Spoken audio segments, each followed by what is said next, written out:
தாய் தமிழ் உறவுகளுக்கு வணக்கம். அறிவாலயத்தில் தீக்குளிப்பதாக அறிவித்தார். அறிவாலயத்தில் தீக்குளிப்பதாக அறிவித்தார் என்ற தலைப்பில் இந்த காணொளியை நாம் காண்கிறோம்.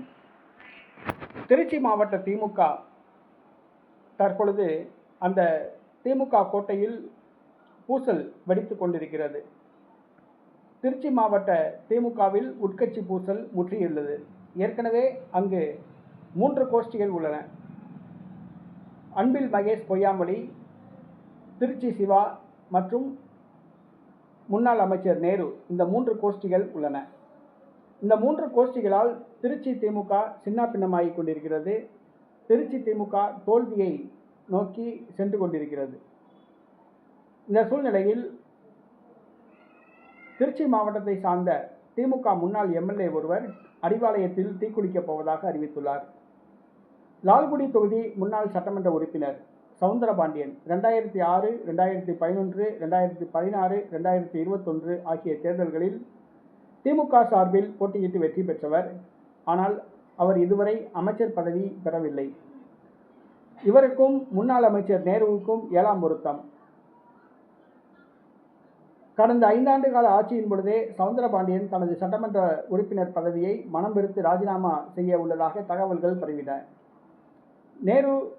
அமைச்சர் நேரு அவர்கள் சவுந்தரபாண்டியனை திமுகவிலிருந்து ஓரங்கட்ட பல்வேறு முயற்சிகளை மேற்கொண்டார்.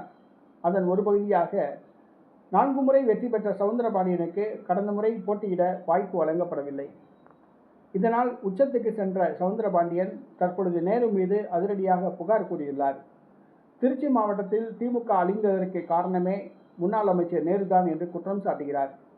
முன்னாள் அமைச்சர் நேரு நடவடிக்கையால் திருச்சி மாவட்டத்தில் திமுக அழிந்துவிட்டதாகவும் நேருவின் நடவடிக்கைகளை கட்டுப்படுத்த வேண்டும் என்றும் கூறியுள்ளார். தலைமைக்கு பலமுறை புகார் அளித்தும் தலைமை நடவடிக்கை எடுக்கவில்லை.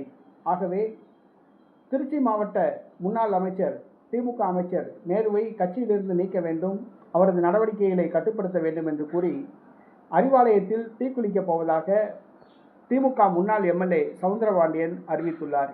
இது திமுக வட்டாரத்தில் பரபரப்பை ஏற்படுத்தியுள்ளது. திருச்சி மாவட்ட திமுக 3 அணிகளாக செயல்படுகிறது. ஒன்று முன்னாள் அமைச்சர் நேரு, மற்றொன்று முன்னாள் அமைச்சர் அன்பில் மகேஷ் பொய்யாமொழி, தற்பொழுது திமுக துணை பொதுச் செயலாளர் திருச்சி சிவா என்ற 3 அணிகள் உள்ளன. இந்த 3 அணிகள் கோஷ்டி பூசலால் திமுக அழிவு பாதையை நோக்கி சென்று கொண்டிருக்கிறது.